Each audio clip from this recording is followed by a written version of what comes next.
something happened in 1940 which marked the beginning of a new era, the era of the ability to synthesize and create on an unlimited scale new chemicals that had never existed before in the world. And using the magic of research, oil companies compete with each other in taking the petroleum molecule apart and rearranging it into, well, you name it. So suddenly it became possible to produce any new chemicals, synthetic chemicals, the likes of which had never existed before in the world, for any purpose and at virtually no cost. Fabrics, toothbrushes, tires, insecticides, cosmetics, weed killers, a whole galaxy of things to make a better life on Earth. For instance, if you wanted to go to a chemist and say, look, I want to have a chemical, say a pesticide, which will persist throughout the food chain, and I don't want it to have to renew it very, very often. I'd like it to be relatively non-destructible. And then he'd put two benzene molecules on the blackboard and add a chlorine here and a chlorine that, and that was DDT.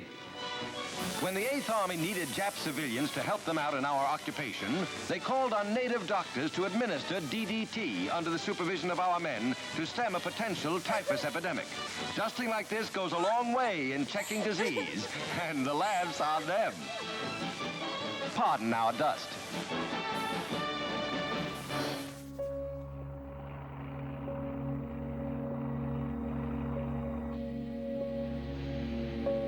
As the petrochemical era grew and grew, warning signs emerged that some of these chemicals could pose hazards. The data initially were trivial, anecdotal, but gradually a body of data started accumulating to the extent that we now know that the synthetic chemicals which have permeated our workplace, our consumer products, our air, our water, produce cancer and also birth defects and some other toxic effects.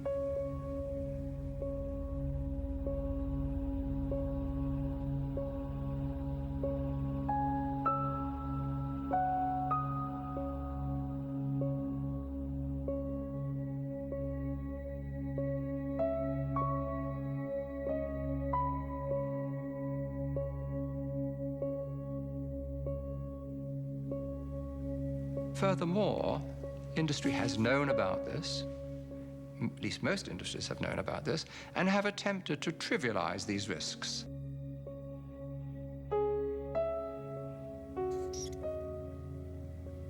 If I take a gun and shoot you, that's criminal. If I expose you to some chemicals which knowingly are going to kill you, what difference is there? The difference is that it takes longer to kill you.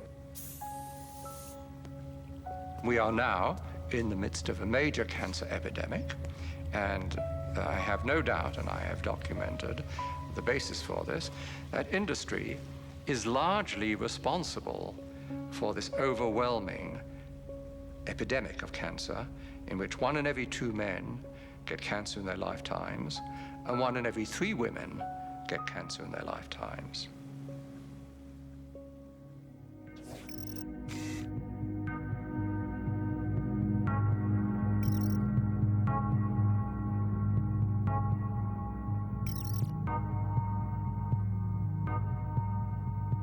Towards the end of 1989, a great box of documents arrived at my office without any indication where they came from.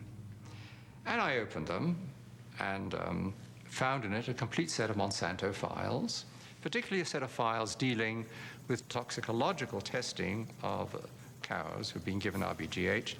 BST, trade name Posilac, is being used in more than a quarter of the dairy herds in the United States, according to Monsanto. The milk has been drunk by a large portion of the American population since the Food and Drug Administration declared it safe for both cows and humans 4 years ago. And at that time, Monsanto was saying, there's no evidence whatsoever of any adverse effects, we don't use antibiotics, and this clearly showed that they had lied through their teeth.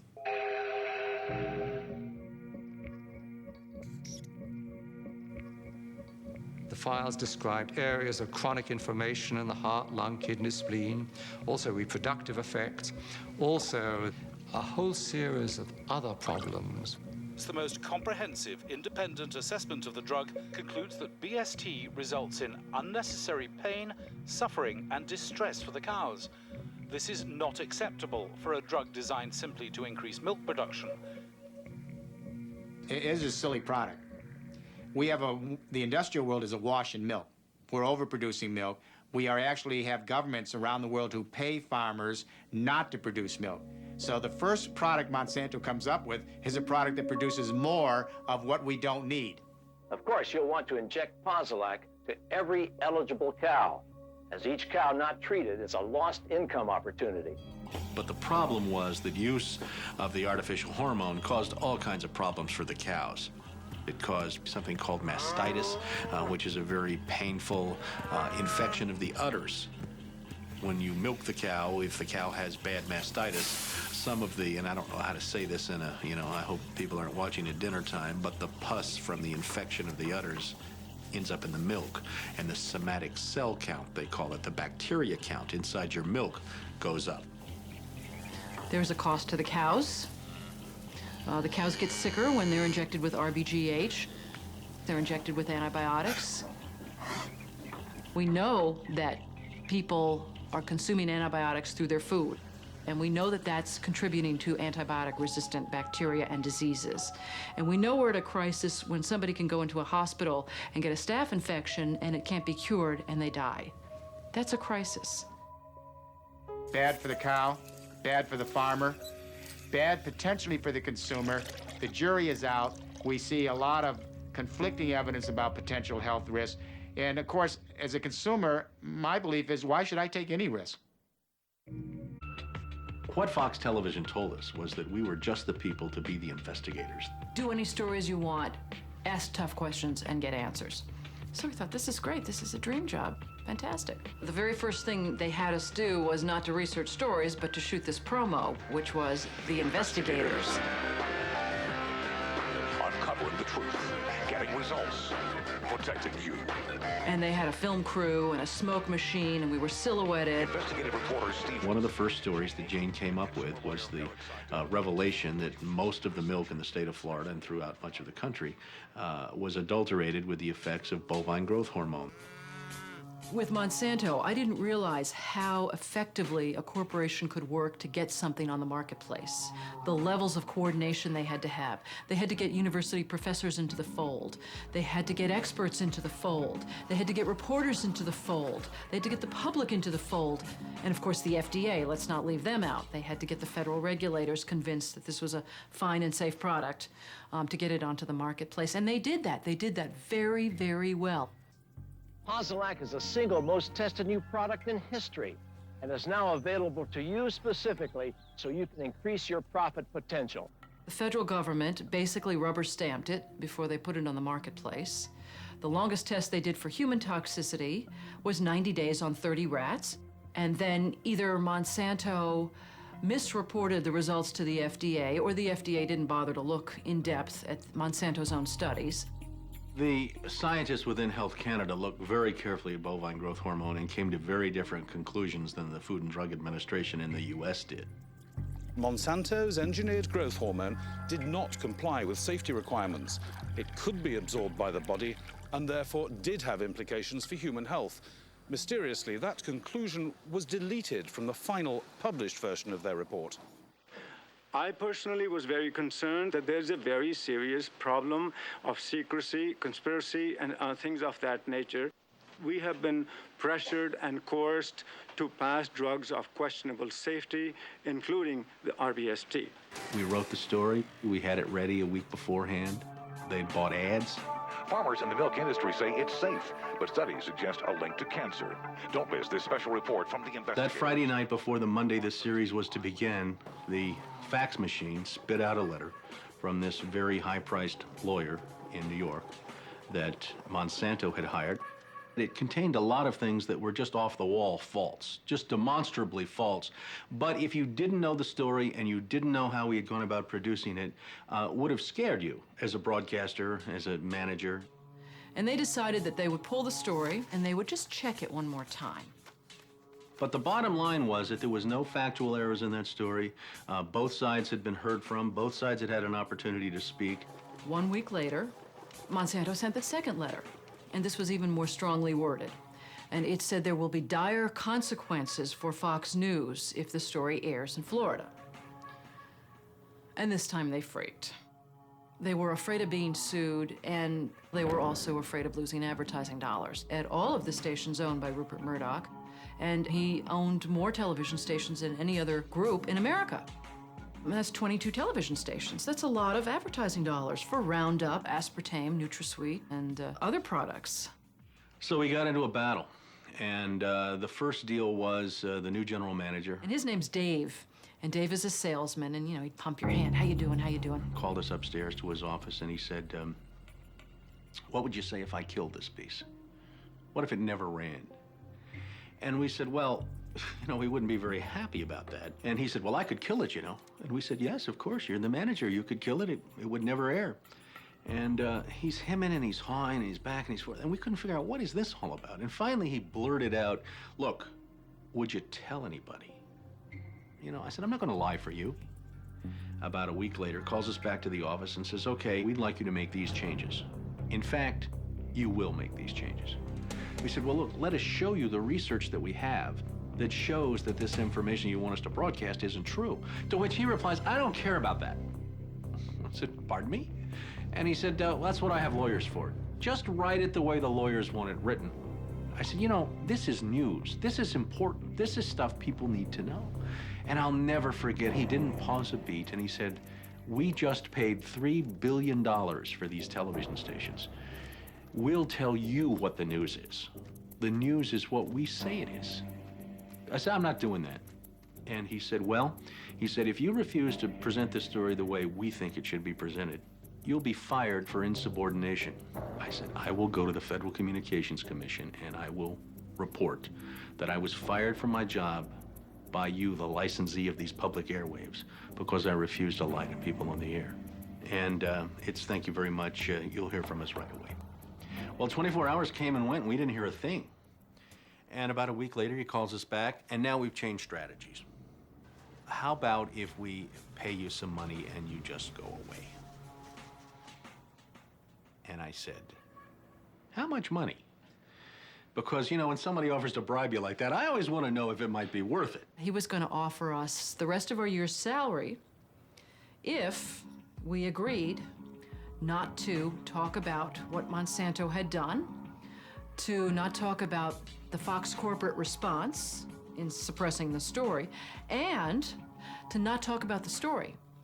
Not talk about BGH, again, anywhere. Not take the story to another news organization. Just zip up. I said, you mean if I want to go to my daughter's PTA meetings and explain what's in the school milk at the school lunch program? I can't, no.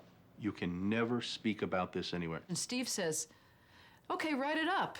And I'm like, write it up? What are you talking about? Write it up. And I didn't say anything. And Dave, he wrote it up. And he FedExed it to us a couple days later.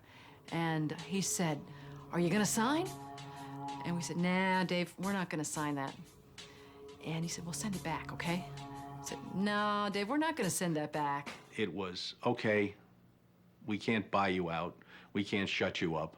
Let's get the story on the air in a way that we can all agree it will go on the air. And we started rewriting and editing with their lawyers. Well, during this 8-month re-review process, I say, jokingly, they did things like, for example, they wanted to take out the word cancer. You don't have to identify what the potential problem is. Just say human health implications. Any criticism of Monsanto or its product, they either removed it or minimized it. And it was very, very clear, I would say, almost every edit they made to the piece, that was the aim. And we changed this and this and this, and then that wasn't good enough. Okay, now change this and this and this. Now change this and this. Version after version after version, 83 times. 83 times is unheard of. It doesn't happen. You shouldn't have to rewrite something 83 times. Obviously, they didn't want to put the thing on the air, and they were trying to drive us crazy and get us to quit or wait until the first window in our contract so that they could fire us. They, in effect, announced that they were going to fire us for no cause. Well, this was a little much. And Steve wrote a letter to the lawyer in Atlanta, whose name is Carolyn Forrest, the Fox corporate lawyer. And I said, you know, this isn't about being fired for no cause. You're firing us because we refused to put on the air something that we knew and demonstrated to be false and misleading. That's what this is about. And because we put up a fight, because we stood up to this big corporation, and we stood up to your editors, and we stood up to your lawyers, and we said to you, look, there ought to be a principle higher than just making money. And she wrote a letter back and said, "You are right. That's exactly what it was. You stood up to us on this story, and that's why we're letting you go." Big mistake. Big mistake. That says retaliation. You can't retaliate against employees if they're standing up for something that they believe is illegal, that they don't want to participate in. So that gave us the whistleblower status that we needed in the state of Florida to file a whistleblower claim against our employer. And as far as our 2 or 3 years later, we got to trial. 5 weeks of testimony led to a jury verdict of $425,000, in which the jury determined that the story they pressured us to broadcast, the story we resisted telling, was in fact false, distorted, or slanted.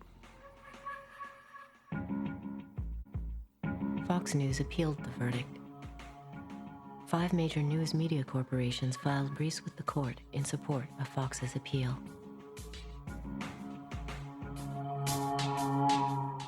You may recall that Jane Acree, a former reporter here, sued Fox 13 in a whistleblower lawsuit, claiming she was fired for refusing to distort her report.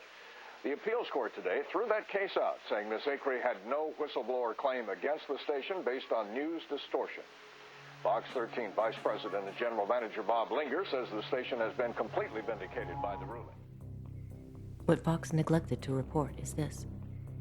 Jane sued Fox under Florida's whistleblower statute, which protects those who try to prevent others from breaking the law.